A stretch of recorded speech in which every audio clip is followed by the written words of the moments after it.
L'humanité du jardin, l'organisation de nos travaux. Ce matin, 2 tables rondes, jardin et citoyens, un enjeu de société. Et quelle nature dans la ville. Mais auparavant, ah oui, nous accueillerons quand même en fin de matinée Christine Avelin. Christine Avelin, elle représente Stéphane Le Foll, le ministre de l'Agriculture. Elle est conseillère technique en charge de la filière végétale au ministère de l'Agriculture et de l'Agroalimentaire et des Forêts.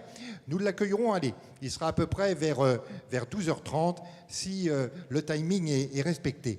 Mais avant d'ouvrir nos 2 tables rondes, on va frictionner nos neurones avec Jean-Pierre Le Dantec, qui est architecte, écrivain, historien, qui nous apportera un premier éclairage sur l'importance du jardin et du paysage dans la construction de la ville. Un dernier mot, vos interventions à tout moment sont les bienvenues. Mesdames et messieurs, nous accueillons Jean-Pierre Le Dantec. Vous pouvez vous mettre au pupitre, monsieur Le Dantec. Alors, monsieur Le Dantec, quand même, que je vous présente, pour ceux qui ne vous connaissent pas encore, et ils sont rares, vous êtes l'auteur de nombreux essais et anthologies consacrées à l'art des jardins, comme la poétique des jardins ou les 10 jardiniers.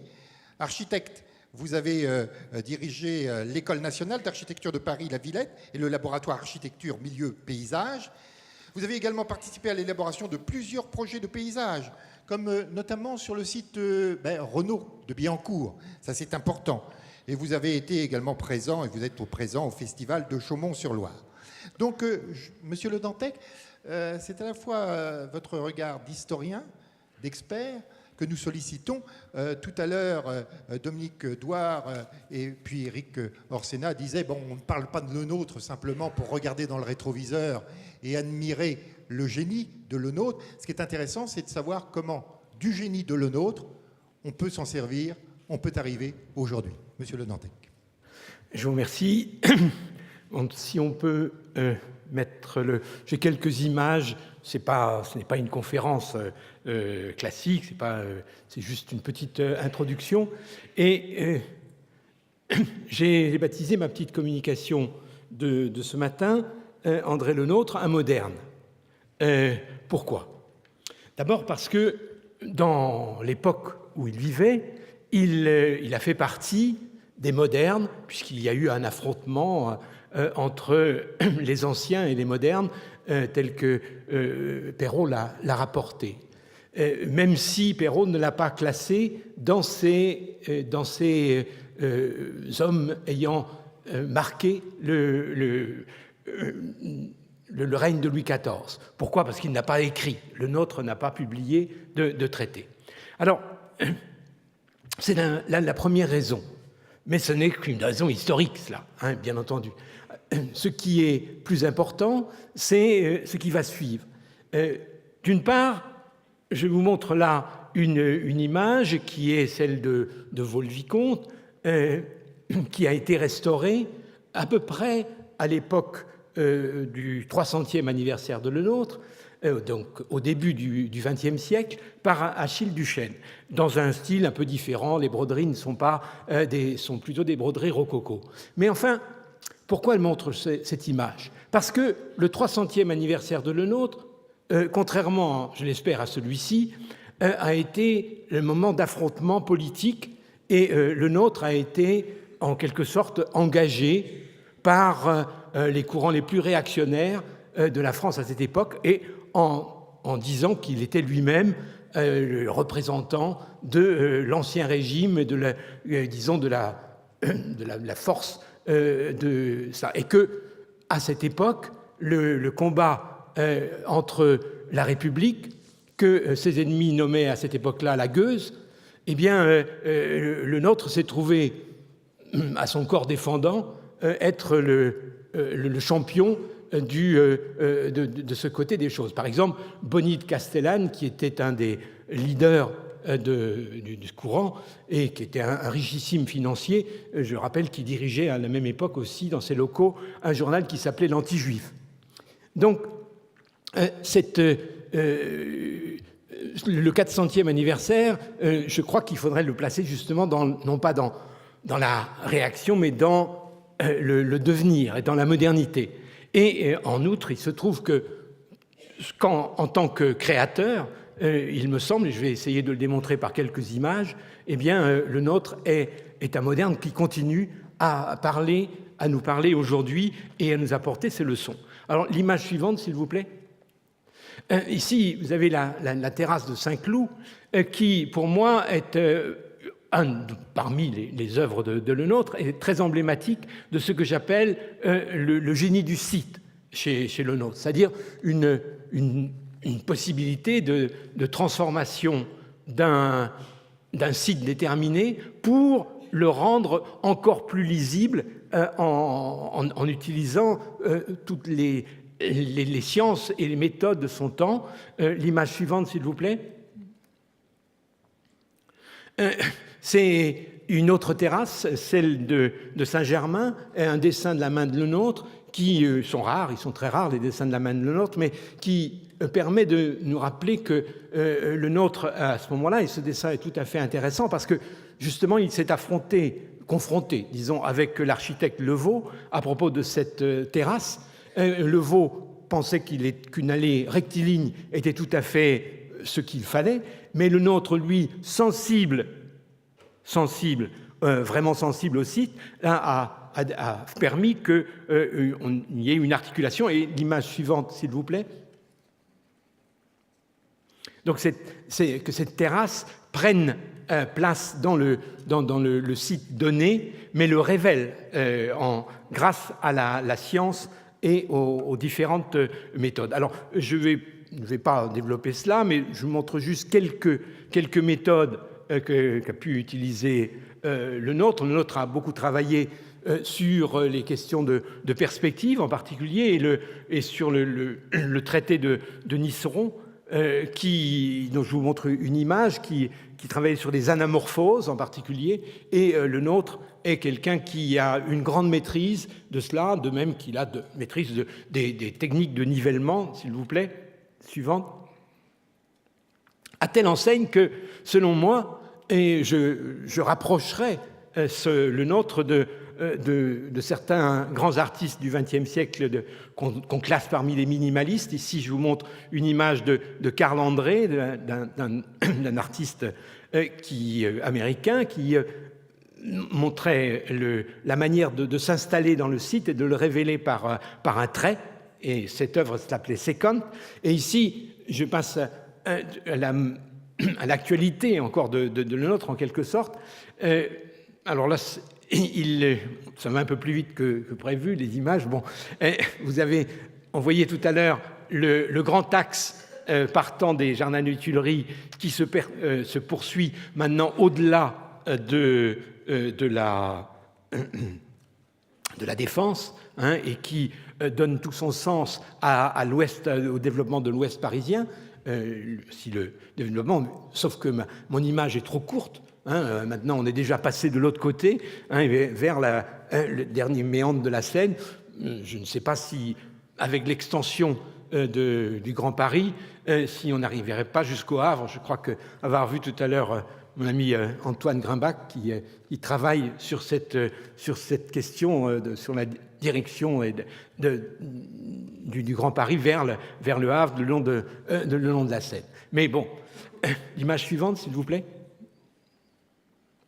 Alors, une autre image, un autre dessin de Le Nôtre qui montre qu'il ne s'intéressait pas uniquement, tant s'en faut, à l'espace renfermé ou clos du jardin, même si lui-même, à Versailles, il suffit de regarder Versailles pour savoir que ça va bien au-delà, on va à l'horizon et on dépasse les limites, mais il a des tracés là, de voies, de routes, qui nous montrent que son œuvre participe déjà d'une pensée de l'aménagement territorial, et qui est une partie importante de son travail. Il y a eu d'ailleurs un ouvrage très intéressant, L'univers de Le Nôtre, qu'il a démontré dans les années 90. Je passe à l'image suivante, s'il vous plaît. Je termine par une image que quelqu'un ici au premier rang connaît bien, sans doute, puisqu'il en est l'auteur.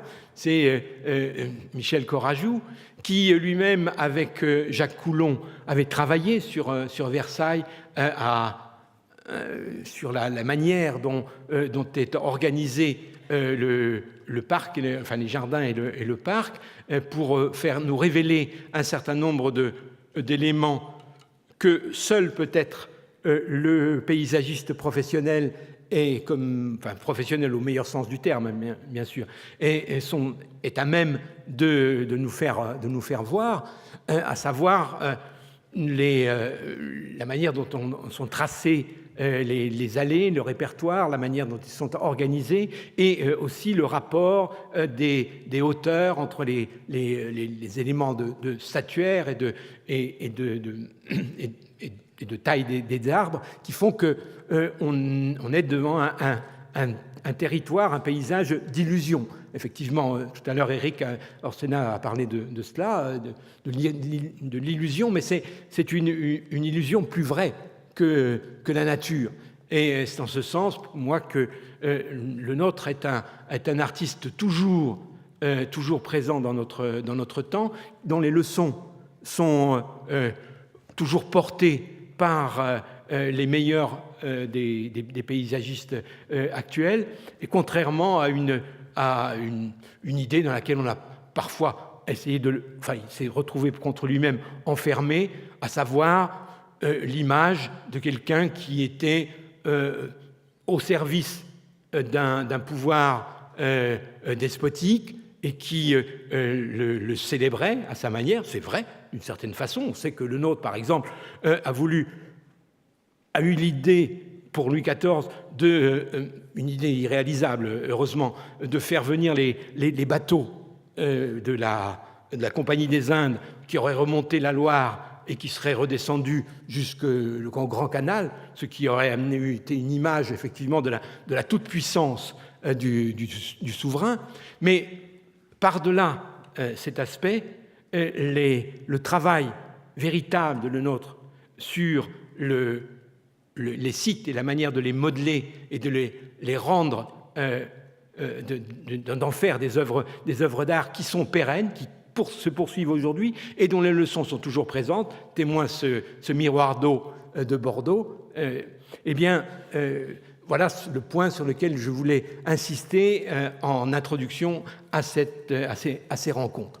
Le nôtre, un moderne. Merci. Merci beaucoup, Monsieur Le Dantec. Monsieur Le Dantec, restez à la tribune.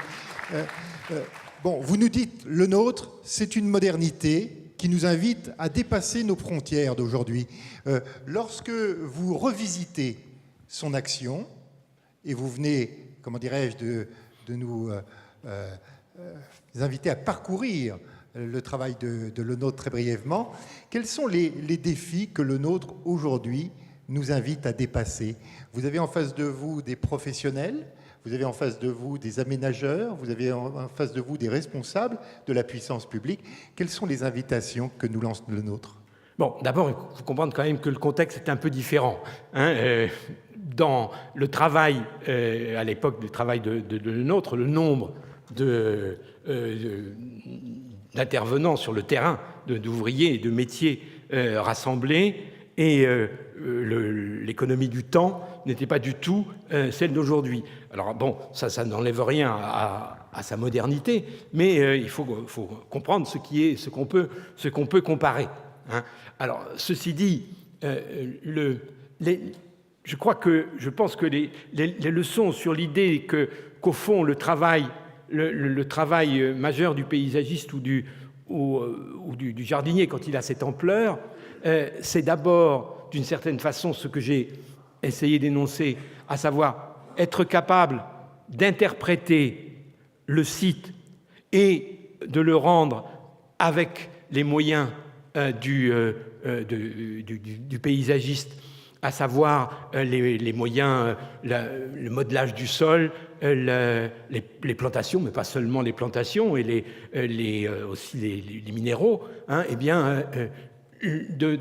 de faire que le site soit encore plus visible,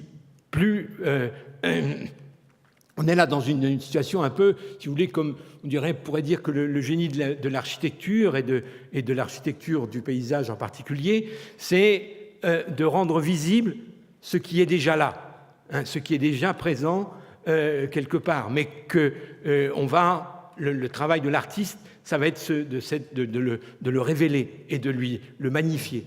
Voilà, alors ça reste une leçon essentielle, bien sûr, dans des conditions qui sont fort différentes. Éric tout à l'heure a rappelé la question urbaine, qui était pas du tout équivalente à l'époque de Le Nôtre et de Louis XIV, celle que nous connaissons aujourd'hui, où le champ principal de la création paysagiste est évidemment l'urbain et le périurbain.